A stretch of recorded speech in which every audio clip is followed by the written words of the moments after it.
when we were planning our next conference after 2019, of course, if you want people to come, you have to give them advance notice. And so we contacted Michael Bush. And he has been patient and persistent, and he kept this date open. This is his first foray to the Midwest. He drove down from Minneapolis last night to La Crosse and was just struck by the natural beauty of our place. And I said, "This is your first time?" He said, "Yes, but I'll be back," and we know he will. Michael Bush is the CEO of a great place to work. He is a global chief executive officer for over 25 years and has successfully led others in the pursuit of creating great places to work. He is a gentleman and a scholar. When I first met him today, he was one of those people that I thought if we had more time together, we'd become friends. You make those same kind of connections. A good man doing good work. He's an advocate for excellence and an adversary of mediocrity. He serves and leads every day with competence and compassion, dignity and grace. Please help me welcome Michael Bush.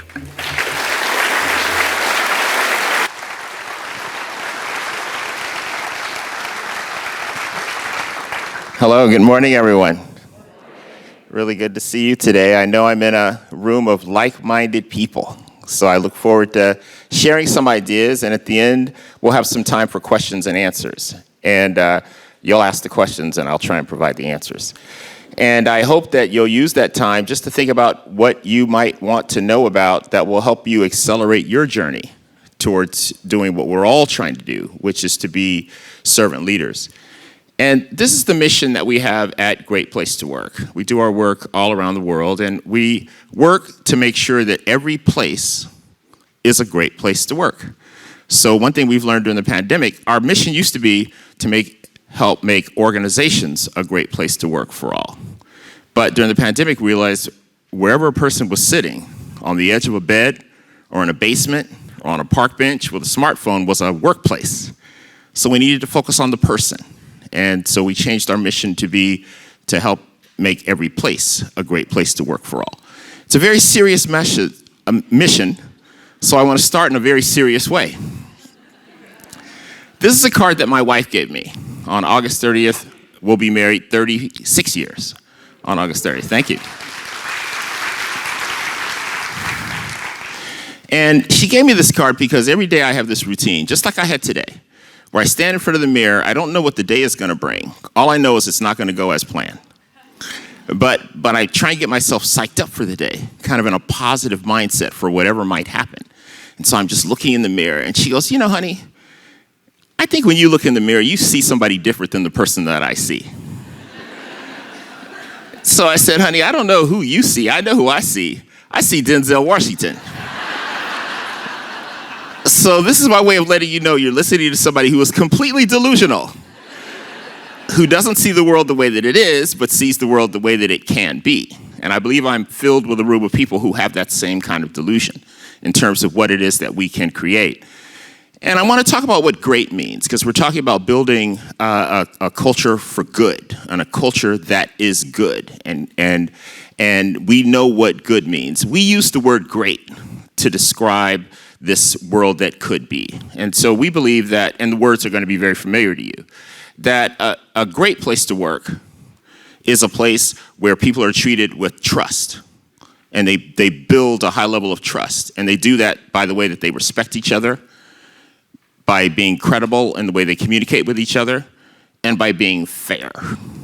We also believe that great means diversity, equity, inclusion, and belonging. We use this term for all, so that no one is left out. A servant leader has to be a servant leader for everyone in the organization, regardless of their age or any other difference. And we believe in a definition of diversity, equity, inclusion, and belonging that's really inclusive. In terms of all the things that make us different, we believe that when you get people who are really committed, who have different ideas, this drives innovation. So it's a very inclusive point of view. And we believe that great means empathy. And a lot of times people will think that empathy means, oh, well, let's think about what it would be like to walk in someone else's shoes. Well, that's not empathy. Empathy is actually requires action. That what you learn about another person inspires you to try and make things better for them. This is the key. It's action. So when you're meeting someone, anyone, and you're having a conversation with them, you're trying to ask questions and learn things so you can make things better for them. Just think of a world where that's what's happening. People are connecting with each other, listening, learning from each other, trying to make things better for the person that they are listening to. We believe that that's part of being great. And we also believe that great means being purpose-driven. You know, like the organizations who sponsored the next couple of days. They have kind of a business purpose, but they have a purpose beyond that in terms of community and contributing, making the community better, making the 75,000 people, I think, who live in La Crosse. Did I get that right? 125,000 in the county? 52? Okay. Well, used to be 75. On its way to being 75. How's that? I read the La Crosse Tribune this morning, so I learned a few things. But purpose-driven organizations are doing much more than just what's confined in their walls. They understand the power of community and what can happen when you create strong, vibrant communities, ones where people are learning, developing, and trying to get better. And we mean for all. And we think a place should be a great place to work if you have very little hair. It should be a great place to work if you have gray hair. It should be a great place to work if you have uniquely beautiful hair. And it should be a great place to work if, because of what you believe in, you choose to cover your uniquely beautiful hair. And it should be a great place to work if you happen to be disabled and the way you propel yourself down the street causes your hair to move in a uniquely beautiful way. So this is what we mean by a great place to work for all. And everything that I'm sharing with you today comes from the analytics that we gather. We survey over 10 million employees every year in over 10,000 companies in over 98 countries. This year we'll survey in 140 countries in every industry on earth. So what I'm sharing comes from the data, the things that we've learned about what people need and want from their leaders. Most of it won't surprise you because what people want is to be working for a servant leader. But the reality is very few people are. So it's a great opportunity for all of us. And we believe that great starts by this pursuit of being a great leader. And I know we're here today because we believe that the way that we treat one another, being of service to others, not only helps our lives become great, but it makes the world better. But there are some people who are business people who believe part of the keeping score is on a profit and loss statement. And they wonder what's the business benefit? So some of us are morally committed, some people are financially committed. And I actually don't care as long as you're treating people in a certain way, what your motivation is, or trying to change a person's motivation. But because we're a business that works with a lot of businesses, we do keep track of the data. And so organizations that we call great happen to have a higher percentage of servant leaders than organizations that aren't great. These are the facts. They have a higher percentage of leaders who are doing the things that we know are important and you'll be talking about for a couple of days. So this happens to be a chart that shows the Russell 3000. I'll just explain what that is. That's basically the way to think about it is the largest 3,000 of the largest companies in the US that are on the public stock exchange. This makes up about 97.7% of the market capitalization of the US stock market. Today it's about $46 trillion. So just think of it as the stock market. Well, a company called FTSE Russell out of the UK looked at all those companies and companies that we said have a high percentage of servant leaders. And those companies outperformed the rest of the market by 9.2%. So that's an additional $4.5 trillion of market value, of market capitalization. So this is just data that we use for somebody who goes, well, prove to me that treating someone with respect and leading in a humble way and being curious about people is good for business. I'm like, okay, here's the proof. If you need it, here's the proof. And here's some other metrics, especially now where we've had this thing called the Great Resignation and where people are leaving companies, not necessarily for money. They're leaving for other reasons. We've studied the people who have left. They're searching for something. And some people worked for companies that they thought cared about them and learned in the last couple of years those companies didn't really care about them. Some people work for companies that they found out they really did care about them. So the commitment even became greater.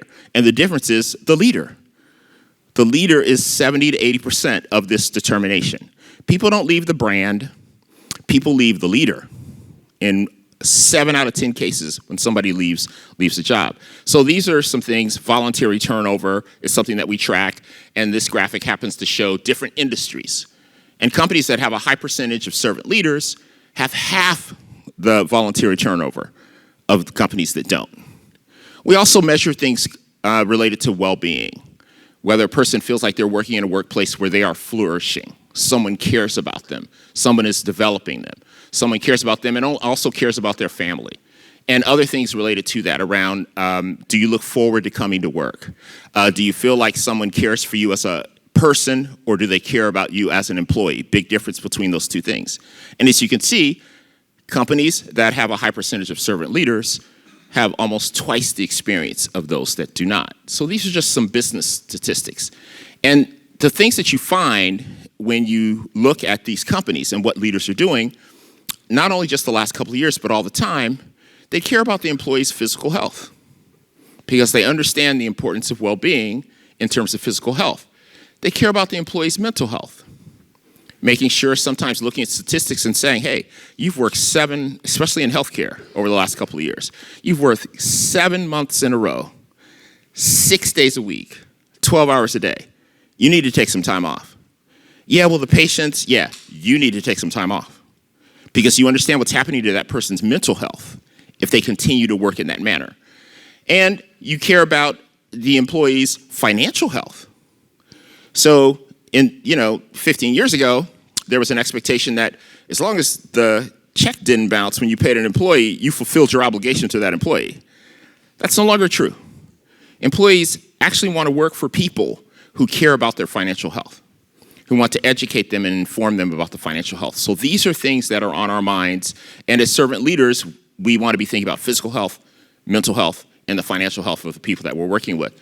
And then this is just a statistic looking at companies that we've measured since 1998, again, showing their stock market performance. I'm not saying this is the reason to be great. I'm saying that great companies with a high percentage of servant leaders outperform those who don't have those. And a lot of times I'm asked, well, in Colombia, is it different than being in Toronto, Canada? Is it different from being in Buenos Aires, Argentina? Is it different from being in Oakland, California? People all want the same thing. As you move around the world and survey people, you find expectations are different. But in terms of what people want, they want the same thing. They want trust. They want to work for somebody who treats them with respect, is honest, and is fair. They also want to work for people, with people that they enjoy working with. They don't want to have 5 cans of Red Bull to join the team meeting. That's not what people are looking for. You stand behind that person in the coffee shop, yeah, I'll take a latte with 6 extra shots of espresso. I'm like, where are they going? Okay, so that's not what we're talking about. And people think that the job of who they work with is the manager's job. So as a leader, as a servant leader, who you hire is a reflection of who you are and what you believe in. And your team is actually holding you accountable. So when you're working on a team and you're like, where'd this person come from? It's a reflection on the leader. This is what people think. So if you don't think people aren't paying attention, trust me, they are paying attention. And they're wondering, how did this happen? Because they're looking for somebody who has the same values as them, highly committed on the work, willing to do whatever is required to make things better for their workmates, knowing what that does for customers. People also want to have pride in their work, which is beyond wearing the swag of the company. Underneath pride, when you analyze it, which we do, it's really care. The secret weapon in an organization is a team of people who care about each other. Because when a group of people care about each other, they'll check the spreadsheet twice. They'll run the algorithm one more time. They'll make sure that the contents are in the box are what we think they are. This is what happens. It's all about care. It's not holding people accountable. Yes, that's important. But underneath it, when you look at high-performing companies, it's this sense of care. And something that we call camaraderie, which is really teamwork, which is people want to be working with others, trying to accomplish something that they cannot do on their own, including introverts. If you ask an introvert, do you need to work with others, like to work with others? No. They actually love it. They actually love it. Okay, they want to be a part of something. They just express it differently because they're different. They want to be a part of something because they want to do great things just like anybody else. The enemy to what we're talking about is fear, which is the opposite of being a servant leader. There are leaders who manage based on fear. You take all the things that make a servant leader, you take the opposite, that's a fear-based leader. The world has a lot of this, okay, based on power and politics. So fear's not good in an organization. People should fear things like this. But they shouldn't fear going to work because fear separates people into groups. A lot of organizations call them silos. If you study a silo, it's not accounting versus marketing or production versus sales. It's people who come together, usually around, in the old days, the lunch table, okay, the cafeteria, and they're talking about another department. Yeah, that accounting department, that sales department, if they stop selling things that we can't make, okay? Well, here's what's happening. There's fear in that conversation. There's fear that another group is doing something that is somehow going to hurt them or make things more difficult for them. Now, in great organizations, people come together based on hope. They're sitting around the table talking about what our organization can do if we work together in a certain way. But in organizations where there's fear, you actually find people coming together based on fear. It's destructive. It stops inclusion. It stops people feeling like they're connected to a group of people that will do whatever it takes to support each other, take care of each other, and take care of customers. It stops innovation. This is the sad part. It usually keeps companies growing at 2, 3, 5%, where they could be growing at 10, 12, or 15%. So there's a business benefit to getting fear out of the organization, which is what can happen around having more servant leaders who understand how destructive fear is leading in your organization. Organizations where there's a lot of fear, you find people, you ask them about the goals of the organization, and they'll talk to you about the goals of their department. They're completely disconnected from the goals of the organization. And they talk about 2% and 3% instead of how do we make the pie bigger? How do we make the entire organization great? I know my department has a role and it has goals, but I want to talk about the entire goals. And when you survey companies, you can easily find out. Ask somebody what their goals are, and they'll give you departmental goals. At a great company, they talk about the goals of the entire organization and what the entire organization is trying to do. Because you can only be in service when you're understanding your connection to the big goal, the overarching goal or purpose of the organization. Google did a study using our research. You can Google the study on team performance. It was done about 12 years ago. And they studied their 2,400 top teams in Google. This is about 14 years ago. And what they found is underneath the highest performing teams is psychological and emotional safety. That was the big finding. Leaders who can create on a team this sense of everybody mattering, everybody being important, no such thing as a stupid statement. We're all here in service of a goal or a mission. No one's more important than anyone else. And we're going to listen and respect everybody on this team so people feel safe to be themselves. Because once you do that, it unlocks things within people. So this is the secret weapon. Emotional and psychological safety, physical safety, of course, as well. But safety is the key. You might wonder why I have this in my presentation. I just like it. It makes me feel good. So back to the data.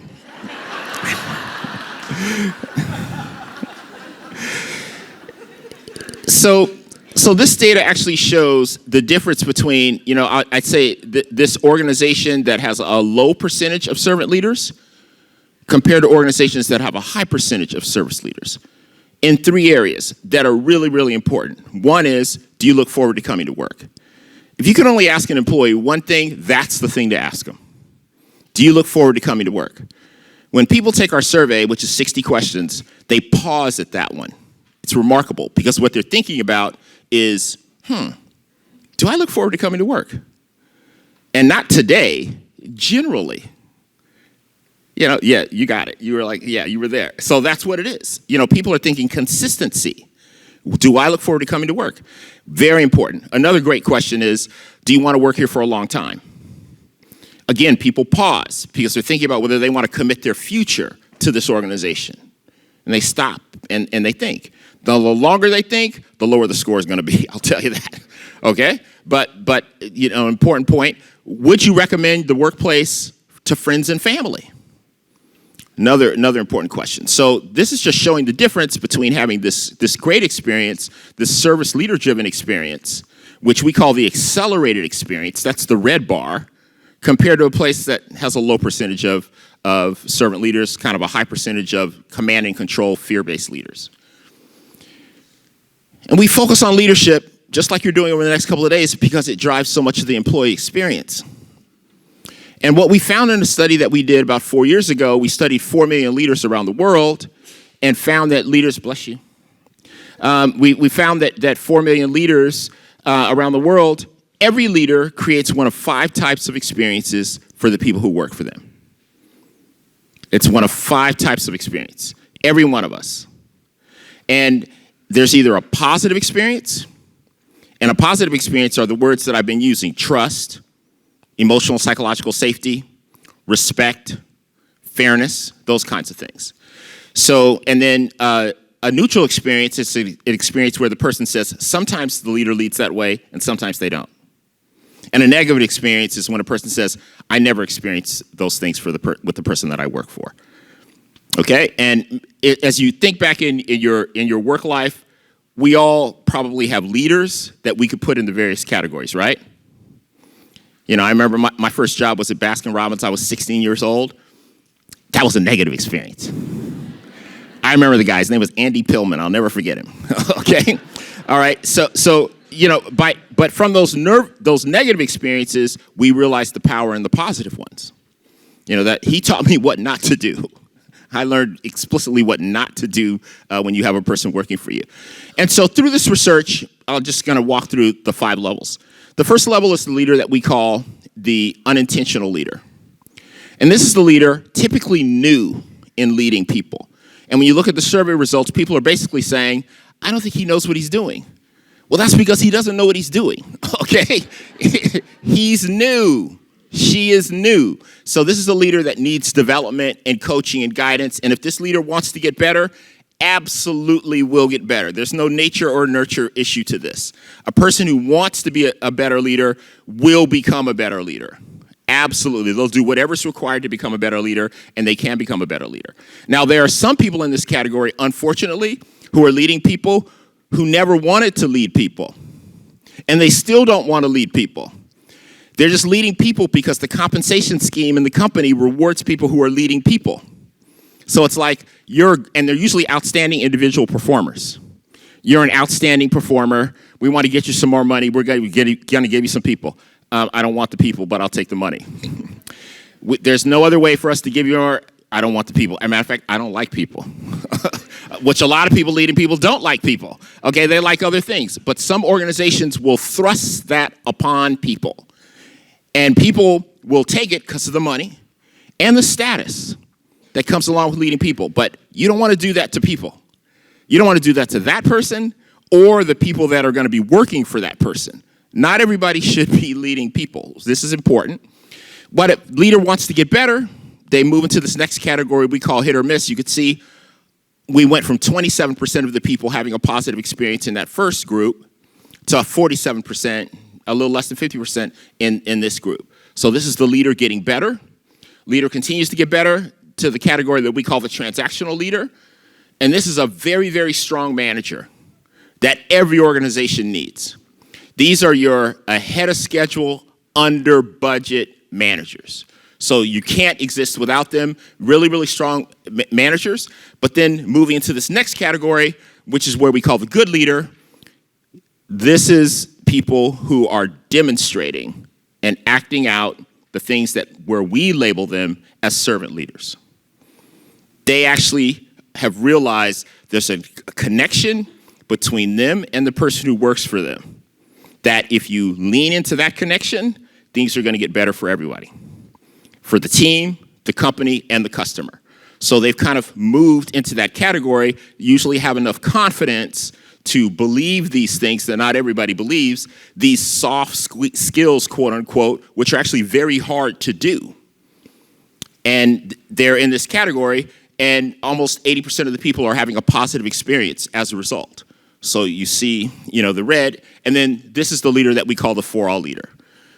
And in this room, we could just substitute that with the servant leader. This is this remarkable leader who is working very hard every day to get better. And the thing about servant leaders who have these kinds of statistics, when I meet them, because the data tells me I'm with one, two things happen. Number one, when you talk to them, they don't think they've accomplished anything. They're like, yeah, but I'm working on this, I'm working on this, and I'm working on that. They don't feel like they've arrived. Here's the other thing. When you say it's remarkable what you're doing in your company, they go, it's my team. They immediately deflect the team. You're not talking to a servant leader when you go, you are remarkable, it's amazing what you're doing here. And they go, yeah, I know. Okay? That's not what I'm talking about. Okay? So, but this is the connection. And these are the behaviors. We found that there are 9 behaviors of these leaders that set them apart. And my deck is available to all of you, just for those of you taking pictures. It always makes me feel good when somebody takes a picture of a slide. So I'm like, okay, this one worked. Now, this only happened like twice today, so I got to work harder. Okay, but you're going to get this information. It can be certainly shared with you. But so these are the 9 high-trust behaviors. I have this wheel right above my display in my office and in my home, always focusing on these things. Now, I happen to get data every 4 months from 2,000 people on how I'm doing at these things. But this is what I'm obsessed about. How am I doing on this wheel? And I've highlighted in red the most important behaviors. Listening is the most important behavior. If you're not listening deeply, you can't do the other 8 very well. If when someone else is talking, your mind is working, and you're just waiting for their mouth to stop so you could repeat what you said before, that's not listening. Okay? Listening is emptying your mind. Listening is really meditation. Your mind is empty. You may have points of view and a decision that you believe in, but while you're having the conversation, you suspend it. And you're willing to have your mind changed. You're willing to alter your point of view. And what we say is, if you're having a conversation with someone and you're not willing to change your point of view, why have the conversation? People do it all the time, though. So this is the great opportunity to move to this elite tier, is listening. Because when you listen, you know how to thank people. When you listen, you know how to speak to people. When you listen, you know how to develop people. When you listen, you know how to care for people. All the things you need to do as a servant leader come from your ability to listen. And it's a series of one-on-one relationships that you develop where you are working this skill.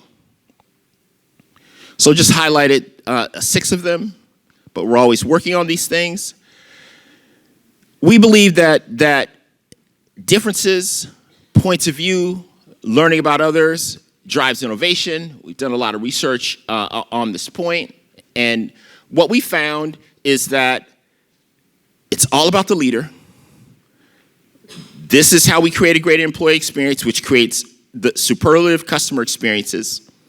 And we talk about something called the Great Transformation, especially coming out of what we just went through during the pandemic. This is a great opportunity. And we try and encourage leaders not to try and go back to 2019, which a lot of leaders want to do.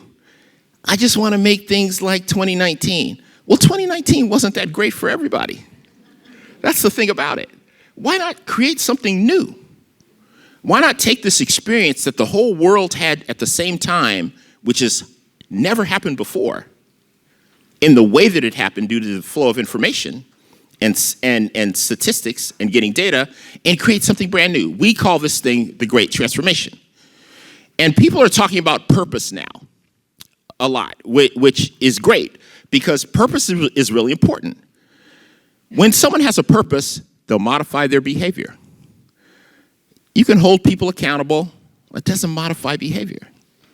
I can tell my sons 1,000 times the same thing as my father told me, didn't change my behavior. Purpose changes behavior. I've been told, watch what I eat, exercise, and, I did a decent job of that. But once I had a grandson, I started exercising and eating vegetables like crazy because I wanted to live. My father never got to see his grandkids. I didn't take it for granted. Once I had mine, I got my act together. Now, my sons were like, hey, Dad, you didn't do that for us, but that's a separate subject. Purpose changes behavior. That when a person has a purpose, they're working in an organization that has a purpose, they feel that their personal purpose is connected to the organization's purpose, and it can be fulfilled through the work that they do, which is finding a way to make your work be about service, be about serving others, be about improving things for others. The secret weapon, the true power. This is what leads to greatness or this culture of good. So I want to talk about the transformation expert, the caterpillar. This is a caterpillar. A caterpillar comes out of its egg 2 to 5 days after the egg is laid. Super quick gestation.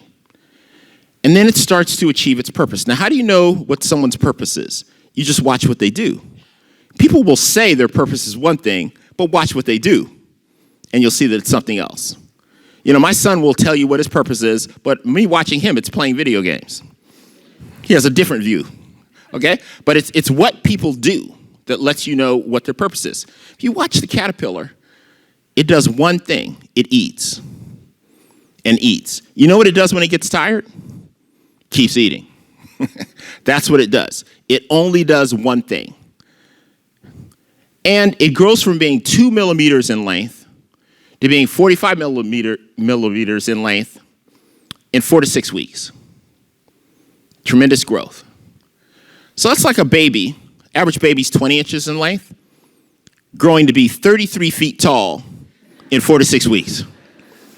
Okay? Even Shaquille O'Neal will be like, that's a big baby. So I'm talking about real transformation here. And then suddenly, something happens. It leaves the plant, and it stops eating, and it never eats again.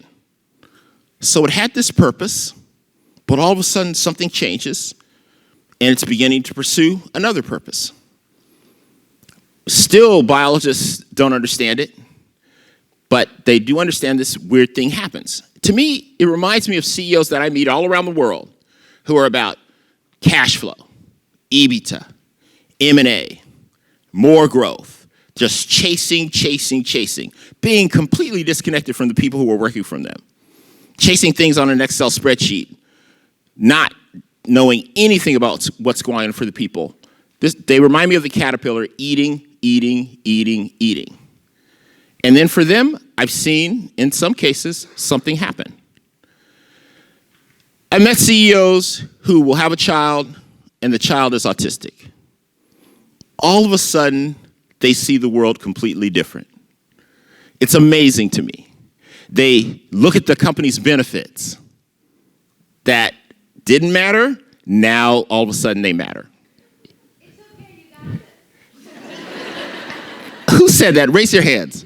You are just an outstanding person, okay? You are just outstanding, okay? I've been there before, too. Jenna, thank you. So now what do I do? Okay. No, I think it's just kind of jumped to this whole thing. So I'm like, okay, where was I? What was in there? But just keep it flowing, probably. I'll just keep it flowing. All right, good. So guess what happened to the caterpillar, Jenna? Okay. He looks okay.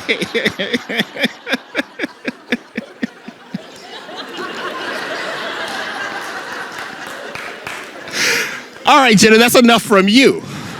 I'm just really curious because I've been doing the eating. I want to know what happened. Okay, all right. Okay, so good. So then we're all together now. All right, so here's what happens. The caterpillar does not look back and it's not longing for 2019. The caterpillar leaves the plant. This is what we have to do. Leave what's familiar, try and let go of what we're doing, and try and create something new, this great transformation. And what the caterpillar does is it goes to a new plant and creates something called a chrysalis, inside which all of its organs are completely rewired. When it becomes a butterfly, it has no recollection, and people have tested this, no memory of its life as a caterpillar. None at all. So the question is, how do we rewire our brains? How do we learn a new way of being, a new way of leading? It starts with humility. Because if you know everything and you're doing great, you don't need to change anything. Just keep eating. But if you're seeking something different, it starts with humility. And a lot of leaders that we survey that fall in that fear category will say things like, I made it, everybody else should be able to make it too. Oh, really? Well, how'd you make it? I made it on my own. We've studied this. We haven't found a leader who made it on their own. We found many who think they did. Brene Brown, if you're familiar with her, has done a lot of research in this area on the stories people tell each other that are not true. I don't know if you've ever had an experience of sitting with your family at Thanksgiving dinner, especially as your family gets older, and you will tell a story about your father, and then your brother will say, that's not what happened. And then you'll fight with your brother on what happened, and then your sister will say what happened, and you'll realize, yeah, she's actually right, okay? But we have different versions of the same thing, and sometimes they're not accurate. And we hold these stories, and we hold them for a long time. So part of it is nobody made it on their own, which requires some humility to accept that, and then we're curious. These are the two things, humility and curiosity. Because curiosity makes us start asking questions. When we're curious, we talk a lot less. And we listen a lot more. And when we have a conversation with somebody and we're asking them a series of questions to learn more about them, they're having a very unusual experience. Because no one ever does that. Because normally we're like, how are you? Fine. Which means they're definitely not fine. This is just something we can say to one another to keep things moving. But every person in here today has something wonderful going on in their life and something painful going on in their life, and are holding those things at the exact same time. And if you move through the world knowing that, you interact with people completely different, knowing that's the reality and that's what's actually going on. So when we see people, we don't assume that we know how they'll do with the rest of the team or how they'll do with the customer. We don't assume based on what we see what someone will or won't be able to do, or what somebody is interested in or what they're not interested in. We ask questions and learn these things. And we develop and we change based on having this honest exchange with someone that we don't know. Because it is the connections that we have with one another, the obligations that we have with one another as humans, that separates us from most of the other species that are on Earth. This is the great opportunity. Because the fact of the matter is, we are the same. A lot of things about us as humans make us the same. But if you just hold that and believe that's the truth, we're all the same, the path forward is cloudy. Because we're all so different. But if you just focus on our differences, the path forward is cloudy. Because it's not true. The fact is, both things are true. And the definition of intelligence is being able to hold two opposing ideas at the same time. That's the definition. That our minds can hold two ideas at the exact same time.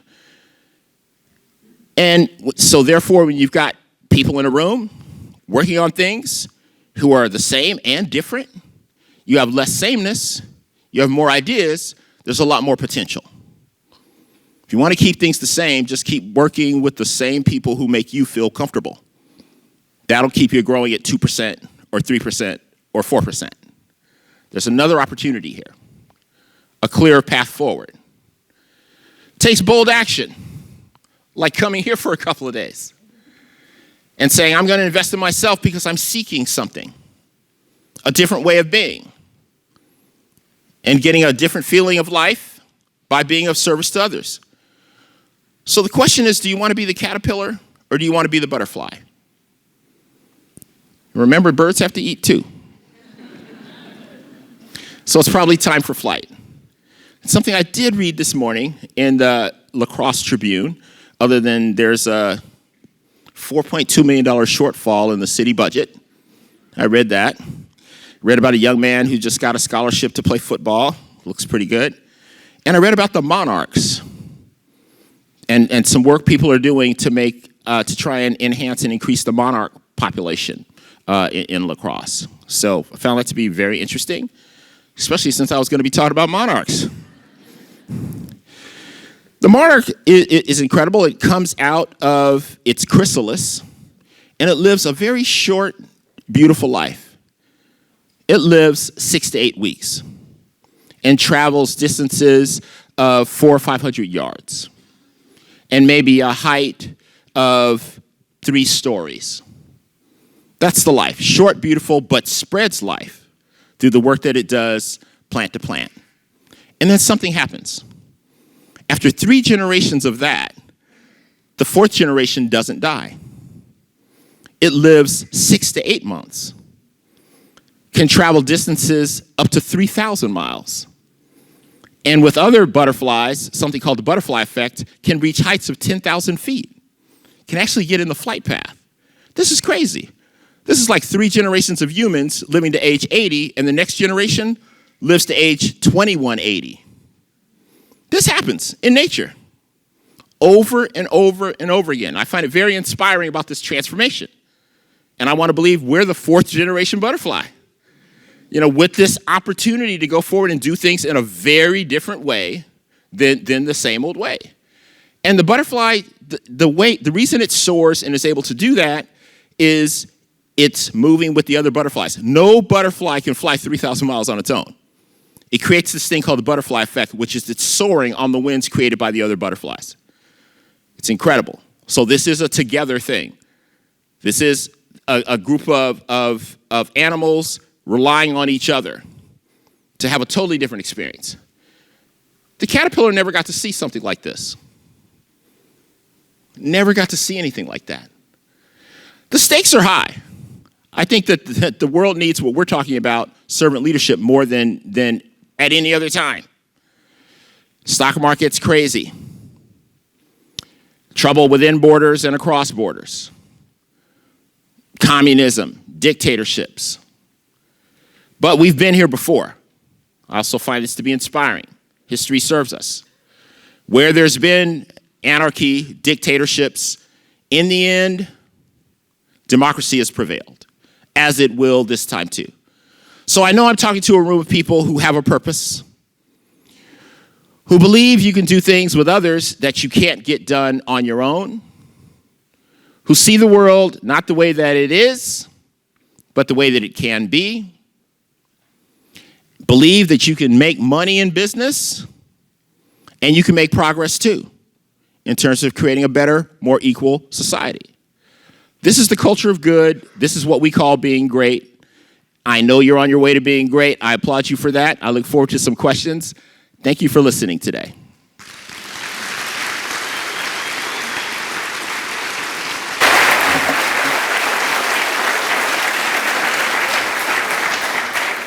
And thank you, Jenna. Just 30 seconds of silence, 30 seconds of silence. And looking at your notes, just reflecting on what you've just heard from Michael, what are some of the questions that he raises for you? What are some of the insights that you would like Michael to continue to respond to? I'm going to ask you for 30 seconds of silence and just have talk with each other for a moment, and then we'll call forth your questions. So 30 seconds of silence. What were you reminded of? What were you challenged by? What have you been thinking? Listening is an act of meditation. Thank you. Please talk to the person right next to you. What have you been thinking? What questions have been raised for you? Just talk with each other. All right? Now we'll open it up for questions. Yeah. So, one thing that servant leader has to have is patience. And then using that patience to be silent, as Tom just led us through, and trying to, my father used to say, look, the smart rat gets the cheese. And so it just kind of instilled in me, there's a way, but I got to think about it. I got to be patient. I can't be impulsive. All these things to restraint, to think about the best way. Just like I think probably how you got the acceptance to come here. You know, you had to be patient and think about the constraints in the organization. And a few years ago, I have done work with the federal government, and I was on Obama's White House Business Council. But a few years ago, I couldn't talk about this to anyone in the federal government. The federal government said, no more of this talk. So nobody could do it. You may know something about that. Okay, so I'm just glad to see you here, okay? So back to this issue of, yes, a lot of people saying all the things they want to do in terms of diversity, equity, inclusion, and belonging. Every website. A lot of people now saying things about climate change. You know, every website. So, but yet we know that saying things and not doing those things is not being a servant leader, because you're not being true to yourself. And so how do we do that in an organization that hasn't got on that path yet? So we're talking about how to be the change agents. So in this room, when I say, hey, listen, treat people with respect, meet people where they are, give people specific feedback on what they need to do to be a better leader in a compassionate way, but hold people accountable. I say all those things, you're like, yep. You get it because you're interested in it, and you just believe it's a good way of being. For some people, I have to pull out the money. So I took a lot of time to do the research for that CEO that didn't care about those other things. And so I have a whole thing now on, let me show you how much money you can make by having the best people on earth in your organization. And by the way, you may think you do now, it's not possible, because of all the people who don't have a 4-year degree, who can bring a lot of value to your company, and your requirements are preventing them from getting a job at your company. And by the way, we've done an analysis of the people in your company. You got a lot of people here without a college degree. How did that happen? Okay, so there's the reality, but I don't say that. Okay, so that's back to the patience. Okay, that's back to the patience, the restraint, being focused on the goal, not being right in the moment, totally unimportant, staying focused on the purpose, the long range, and try and see if you can move this leader along. Can you encourage this leader to move towards becoming a butterfly? What does the leader need to know? What's holding you back from going to this college to recruit, or going to this training institution to recruit, or going to this nonprofit to recruit? This group's doing great work in the community. They got 100 people that they're restoring. I'm sure there's 5 of them who could do great things at our company. What's preventing you from doing that? Well, I'm worried about the pay attention. Write it down, okay? Don't chime right back. Get all you can, because once you start saying, oh, no, they're actually this or that, the person shuts down. Get all you can, go back, think, develop your plan and your approach, and come back again. And so it takes a lot of resilience. Stamina is important. Calming your emotions. No one likes, kind of being in a contentious situation. So meditation, I believe, is required to find the right way to do something that's really, really difficult. And the change we're talking about, the topic you're talking about, diversity, equity, inclusion, and belonging, makes damn near everybody uncomfortable, because it's different, and people have different reactions to it. So you have to be really thoughtful in going about that path. It just reminds me of like when energy drinks came out for the first time. They're all extreme. They just put a label on it. Didn't mean anything. Yeah. And that's where I see this going. If they're, just people are putting labels on things, but they're not actually like doing what it means. Yeah. Well, most are going to not do what it means, just like organic. It's everywhere, but it really isn't. Okay? But there are some, and we're part of the some in this room today. So there it is. So it's like this small group moving about this way, companies who do this work and do it well are rewarded for it. They tend to grow.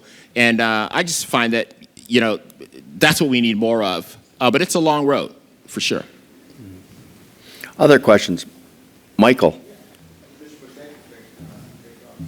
When you were going over that I trust leadership behavior graphic, make a comment that you have that at work and at home. Yeah. Okay.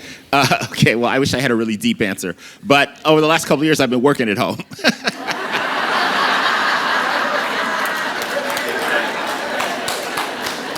So I was going to say, well, that's how I got to 36 years. Okay, but there's probably another opinion on that. Okay. Yeah, but that's honestly what it is. Please. Go here and then over here. Yep.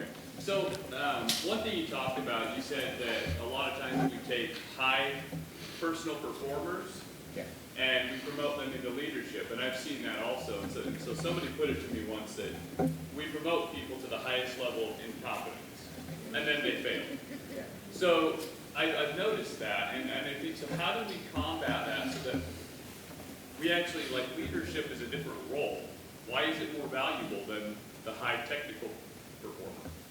Yeah, so there was a book written a long time ago, Tom remembers it, called The Peter Principle, which is basically laying out the case for what you just said, that at some point you're going to be in a position where you're completely incompetent, okay? Because as you go back in time, it's the outstanding individual performer who gets promoted.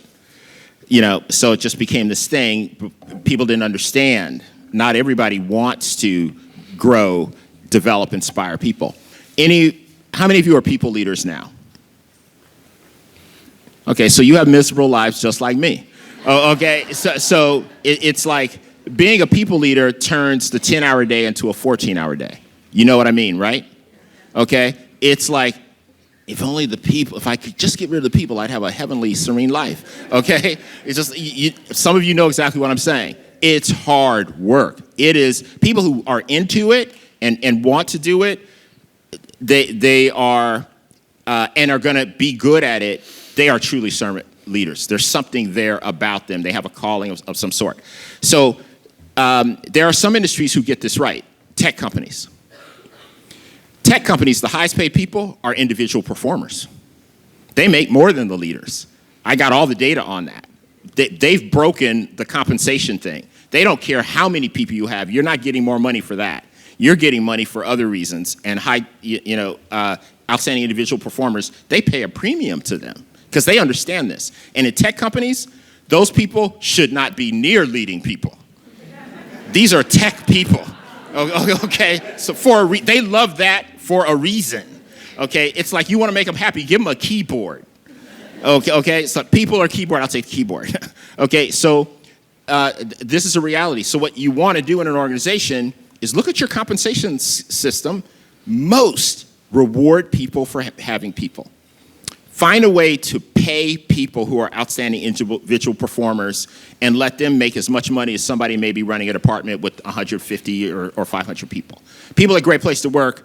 It doesn't matter whether you have people or not. We don't have a separate scale like companies do, an M scale and a P scale. Doesn't matter. Doesn't matter. So disrupt your comp system. Easy to say, very, very hard to do. Lots of data on what happens when you're able to do it. Oh, God, good luck. Okay, so that's, yeah.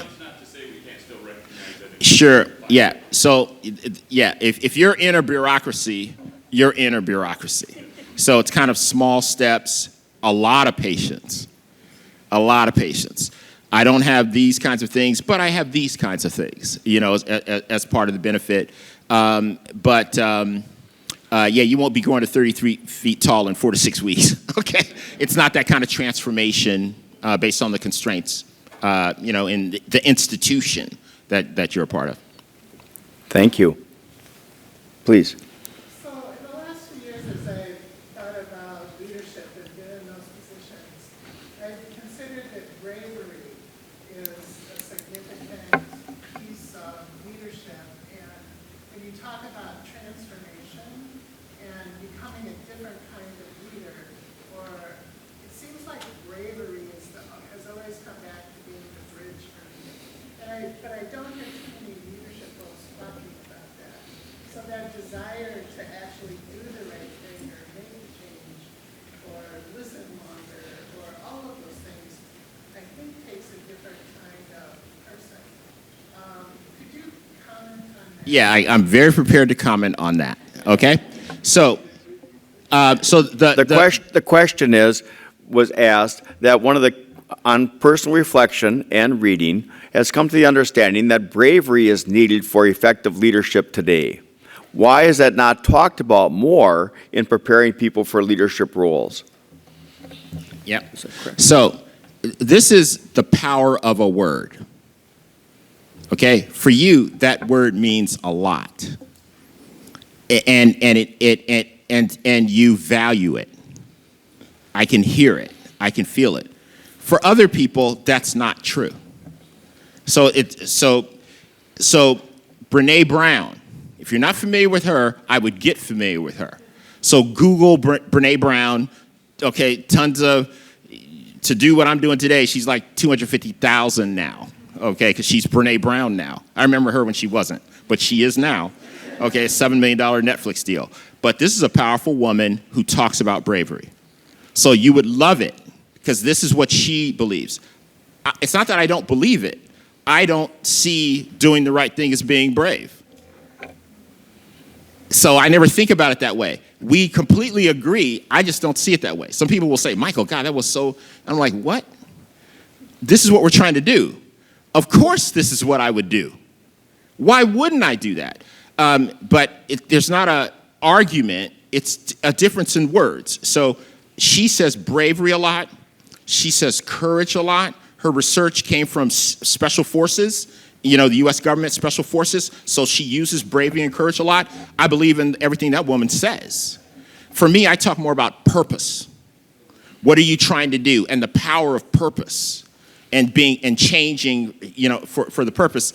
Because for me, it's like, I just need to fulfill that. So I don't need to be brave. I just need to kind of be of service to that. It's just language. But I completely agree, it's not easy. And if you want things to be easy, do not pursue servant leadership. Okay, it's much easier to be a fear-based leader. You have a miserable life, but it's easier. Far easier, because this is hard to do. Continuing to change, you know, so you and I are aligned on this. I'm just pointing out, but you'll be happy if you Google Brene. Ton of stuff on leadership, on courage and bravery and so on. She uses those words in a very powerful way. Okay, there's this man from Ultra. Okay, Sarah? So you mentioned that, fear, basically the general idea is that fear can corrode, and I think about this not only if you're a leader that uses fear, right? Obviously that's part of it, but just fear in general, fear of the world we're living in, fear in what is my industry doing, right? That kind of fear. So I wrote down, to try to find out what people are afraid of. However, I think if I ask that question very bluntly, that's going to freak people out, right? So what is a better way to ask or find out what people are fearful of? What is really at the core? Okay, good, very good question. So, because fear, in social science, which is what we do, you can never, the question you're asking is not the question you're asking. You have to find a way of asking it. People don't even know what you're trying to do. There's no question or survey about fear. We're asking 9 things to find out what's going on in terms of fear. So here's something that makes someone fearful. Jenna, good to see you. Claire, good to see you. Carolyn, good to see you. Hey, Sarah. That builds fear within Sarah. Okay, because what I just did, you feel a little less safe. How come they got the big rousing whatevers and I got the hey, Sarah? Okay, you don't feel as respected. You don't feel things are fair. Why me? And you feel alone. You don't feel a part of. You wish you were a part of it like they were. You're not. This is what breeds fear. It's not somebody thinking, oh, I'm afraid of this. I have material fears and financial fears. How am I going to get braces for my kid? Yes, that's human life. Okay, I'm talking about something else that leaders do all the time in the way they talk or don't talk. how long it takes to respond to an email, what they put in some people's emails and what they put in other people's emails, not realizing people talk. Two people doing the same job, graded at the same level of proficiency, making different amounts of money, and you don't realize they're telling each other that. This is what makes someone feel not safe. So this is what it's all about. The leader is super important on that. And so you're always realizing as a leader, as you're moving around your organization, you're doing one of three things. You're increasing trust, or you're eroding trust. I just eroded it for you. Or you're rebuilding trust. And so you're always, that's the other thing I have up. I don't have this one at home, but at work, those three things. So I'm always conscious of that. I'm literally conscious of my tone of voice and how I say hello to people, that I'm trying to say it the same way. Why should I say it to one person one way and another person a different way? Well, I've known this one 20 years. So what? This person who's been here 2 months wants to feel great too. So I dial it down and try and meet somewhere in the middle. But this is the practice every day. And to be good at it, just like anything else, you have to every day reflect on how you did today in being a servant leader. Every day. So before I go to sleep, this isn't being recorded, so I won't get freaky on YouTube, which has happened a few times. But every day, my practice, yes, I get on my knees. I got a whole thing. Part of it is this. And I go through in my mind my day, and I realize I interrupted her. It all comes. If you're trying to do this, it all comes. I didn't respond to her, and she wrote me an email 4 days ago, but I responded to these other people. It all comes. You don't need a social scientist for this. You will remember these things that you did, and then the next day you try and do that, and then I haven't had a perfect day yet. I think one day I slept all day. Oh, okay? But beyond that, you're never going to have it. This is why it's hard. Right? That every day you can find things that were not servant leadership like. This is my life. This is my experience. This is what the research says as well. And so one of those 8 things, there's those 9 things that you didn't do. Somebody who was new in the organization, you didn't welcome them. Somebody that was new in the organization got to work, sat down, there was no laptop. When that happens, the person doesn't feel welcome. Hey, happy to have you here today. We don't have a seat for you yet, but we'll get one for you. They don't feel welcome. Everybody else got a seat. They knew I was coming 2 months ago. They couldn't have a seat. Everybody else got a coffee mug. Oh yeah, we'll get you one. Really? I accepted the job 2 months ago. These are the little things that make someone feel less safe, that the leader has to be obsessed with, and creating, this within the organization. We always say we want to treat people like we want to be treated and all this. I got tons of data to say that rarely happens. It's like 30% of the leaders do what I'm describing. 70% do not. 62% of all working people work for a terrible leader. That's why songs like Thank God It's Friday, Take This Job and Shove It are big hits. Okay, they wouldn't be hits if it didn't strike a resounding chord. A servant leadership song might not be a hit yet. Okay, because it's not everything about what most people are experiencing. We have a real problem here and a real opportunity. This lady right here, and then followed by Mr. Seward. Do you have any advice or suggestions for people who want to create or help change the environment? So Do you have any advice for people who want to create and change the environment, but they're not in a leadership position? Tom, your hearing's really good over there. Let me tell you.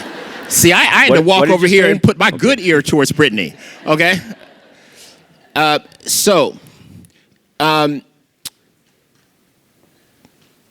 Usually I do this, a lot. And I'll be talking to people in a company. And somebody will say something like that, but usually they won't because they're working, all their employees are there. So email me later from a Gmail account. And they ask me that. And so usually what I say is, tell me something about the leaders. And what I'm trying to find out is if the leaders are humble or curious. And if they are, it's information, it's data, sharing things about the benefits of this way. We got a ton of it. This whole deck, and I have a book that's available. And I'm not the only person writing about and talking about these things. But I try and provide data to people because data can move a leader who wants an organization to be great. So that's why. So if leaders are humble and curious, yes. And then if they tell me, no, I wouldn't use those words to describe my leader, I'd use another set of words, okay? I say, update your LinkedIn profile. That's what I say because, I'm a super optimistic person. Creating a great culture cannot happen in an organization from the bottom up. It takes leadership. Leadership controls the benefits. Leadership determines who gets promoted. Leadership determines pay, recognition, and reward. So this is the way it is. I got a lot of research on this. We do sports teams too. NBA is a customer. Some NFL teams are a customer. In all these environments, the same thing is true. That from the bottom up, it starts at the top. Thank you. Mr. Stewart. I know there's a lot of people here today from larger organizations and companies. And just personally speaking, I own a smaller organization where I have around 15 people. So you talk about the 5 types of leaders, and you talk about a transactional leader and how that's needed in every organization, a strong manager, and numbers focused, under budget. So for somebody who is the sole leader of the entire organization, what's the balance of being the transactional leader and the servant leader? Yep. So The question was, in a small organization, how do you balance having to be both the transactional person in terms of being a great manager who's paying attention to tasks and interactions in the office, as well as being the servant leader? How do you balance those two? Yep. So the good leader and the for all leader, those top 2 tiers, they're great managers too. They didn't lose anything. There's no trade-off. That's why we do it in that progression.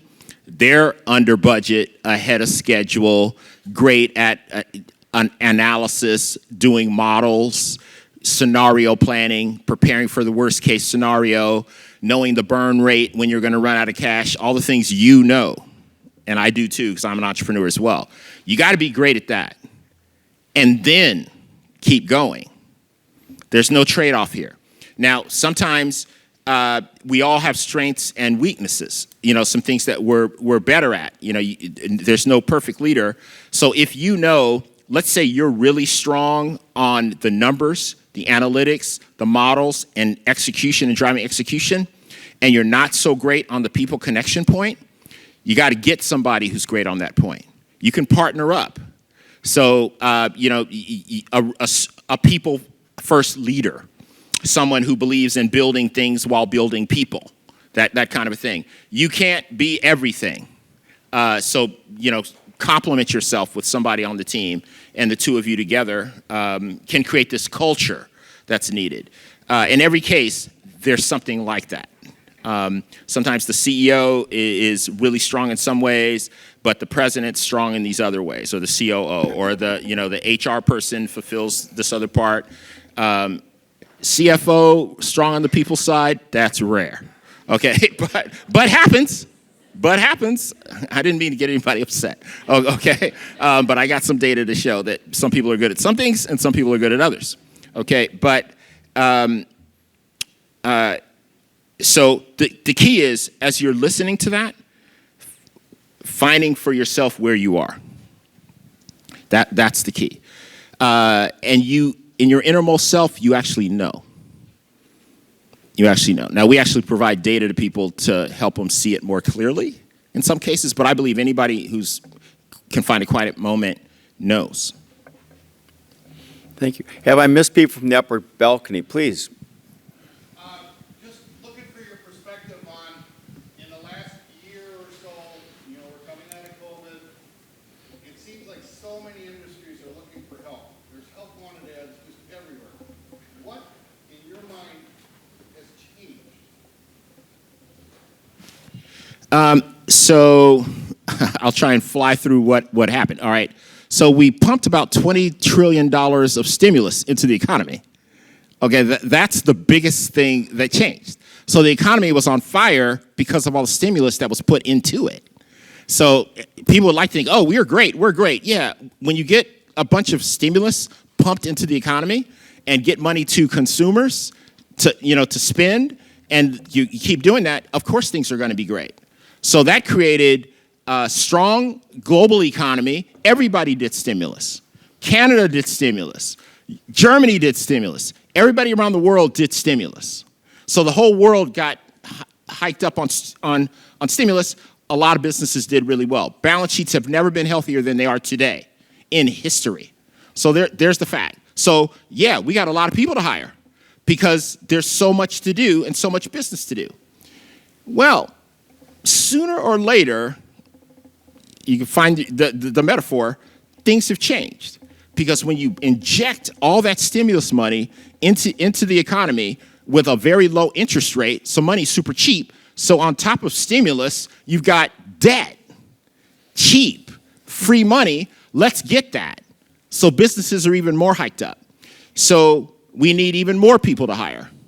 Then comes inflation as a result, and recession as a result. This is the result, certainly predictable. Here we are, everybody kind of knew along the way, but things are what they are, and we're here now. So you've got all these jobs open. I guarantee you in 3 months there won't be as many jobs open. It's happening now. Everybody in HR on the weekends is working on either a hiring freeze plan or a reduction in force plan. Nobody wants to talk about it because it's a real downer. That's why you do it on the weekends quietly. Okay, I did a thing with the CEO for Fortune magazine a couple of weeks ago. We did this thing, and it's going to be aired in September. And so he goes, we're hiring 2,000 people a quarter. And I said, hey, pause. This thing's going to come out in September. And he was like, okay, scratch that. But he had his speech prepared that he's been saying for months, and he knows it's going to be different in September. So that's about to calm down. So that's just stimulus doing what it does. The economy, how it reacts to it. Stimulus was the right thing to do. Here we are, super tricky. Can we get a soft landing? It depends on what you want to believe. We know inflation is here, and at least the small R recession is here. So that's going to happen. So that's all the economic story of it, okay? But here's the other thing, the Great Resignation. Why did people leave the workforce? Well, a few reasons. It all depends on how much money you were making. If you were making less than $17 an hour, you left for one reason, to go get more money. That happened. So depending on how much money you make, the statistics are different. But most people who left a job left because they didn't feel cared for. They didn't feel needed. They felt like somehow their life, they were working for a place that no longer fed them, gave them anything other than money. And so they were looking for something else. And 7 times out of 10, it was the person that they worked for who didn't seem to care about them or their family. Leaders who, we have the research on this, called Zoom calls, WebEx calls at 6 a.m. Never before in the company were there meetings at 6. Clearly, this was a low-trust leader trying to trap people because they were afraid they weren't working. In fact, people worked more in the last 3 years than they have any time prior in their lives, including taking care of kids, educating kids, elder parents, and trying to buy toilet paper. You remember when you couldn't buy toilet paper? Now it's like the good old days, but, it actually was a real thing.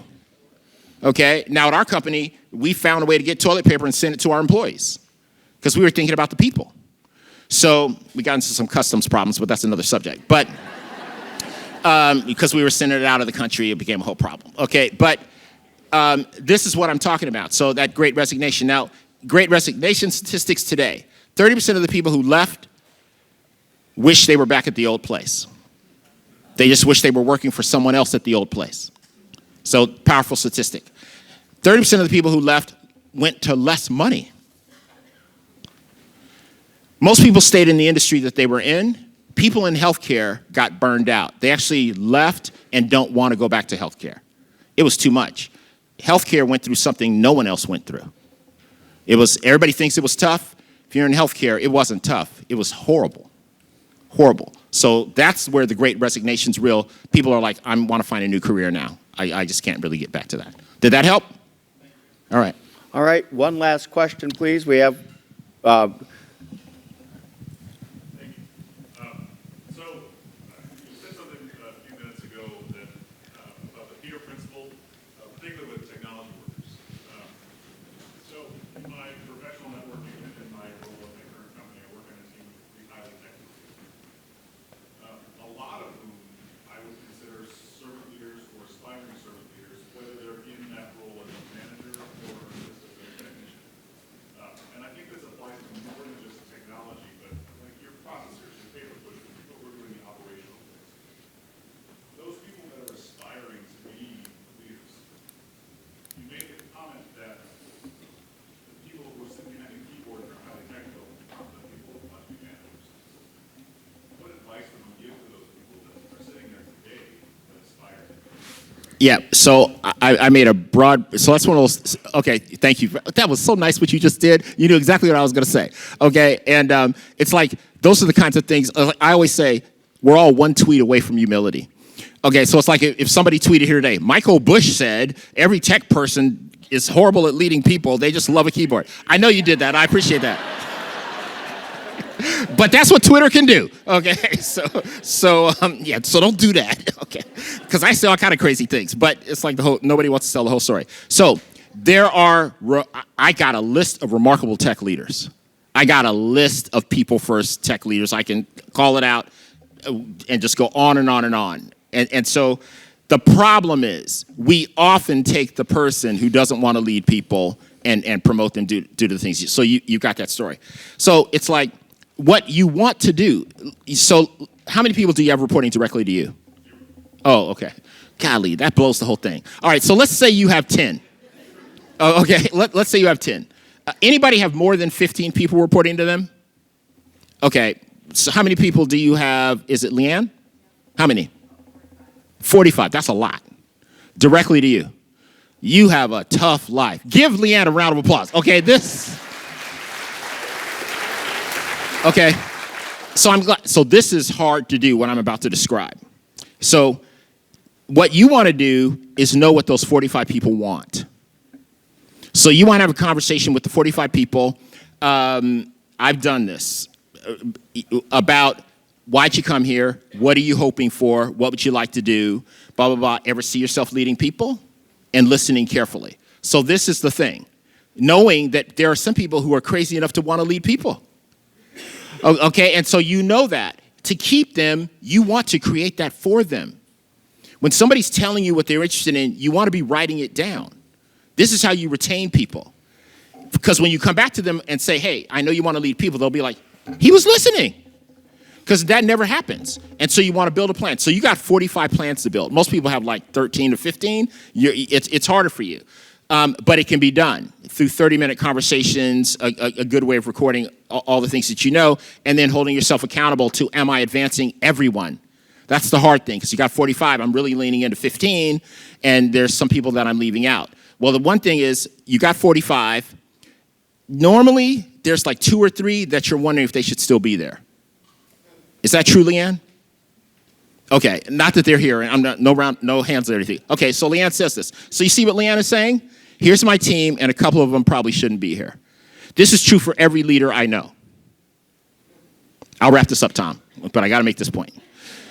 Okay, here's what leaders do. They know that. And on the weekend, they tell their partner, when I get to work, I'm going to tell Bob it's his last day.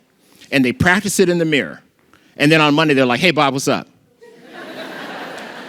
That's what people do every week. Every week. They just do that, and you got 43 people wondering, doesn't Leanne know?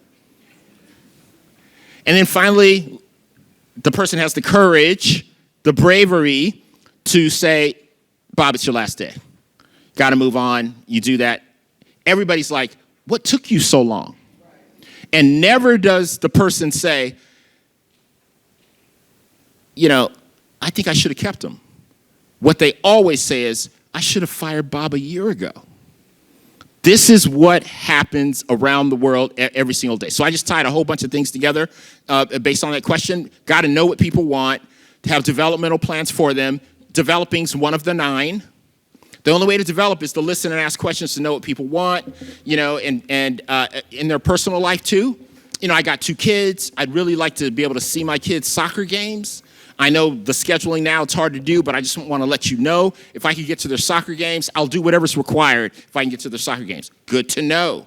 Because if you can make that happen, you're golden. They're not leaving. And they'll work for less money. I'm not saying don't pay them. I'm just saying that's how people work, this personal connection that's free of assumptions. Just because I'm sitting in front of a keyboard, I'm in a tech company, doesn't mean I don't want to lead people and I won't be a great people manager.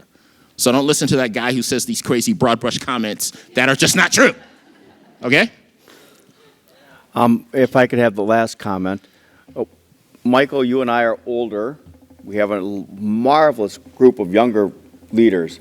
Please speak a word of hope. You know, so it's easy to do. The first thing that came to mind is that they came here today. There's a lot of things they could be doing. They're seeking. They're seeking. They're wanting something. They are like the caterpillar that mysteriously left the plant, going somewhere for some reason we don't understand. They want something else. They want to be that 4th generation butterfly. They want to have that kind of change that they can't have on their own. They're humble. If you know everything, you don't come here. Okay? But you're coming here because you're humble and you're curious. If you're not curious, you don't come here because you know everything. You can just watch Netflix all night and watch movies on how to do terrible things. But they're not. You know, they're actually here. This gives me hope. You know, these questions give me hope. Somebody's in the federal government. That's a tough place to be sometimes around bureaucracy and things like that. But they're like, I want to make it better there. I want to be of service there. I know it's the federal government. I know it's bureaucratic, but I want to make things better there. That's better for everybody who's around these people, better for the federal government, better for our nation, you know, and so on. So that's what gives me hope. And I would say on behalf of all of us, our lives are better because this morning we had a chance to spend time with Michael Bush. Okay. Thanks very much.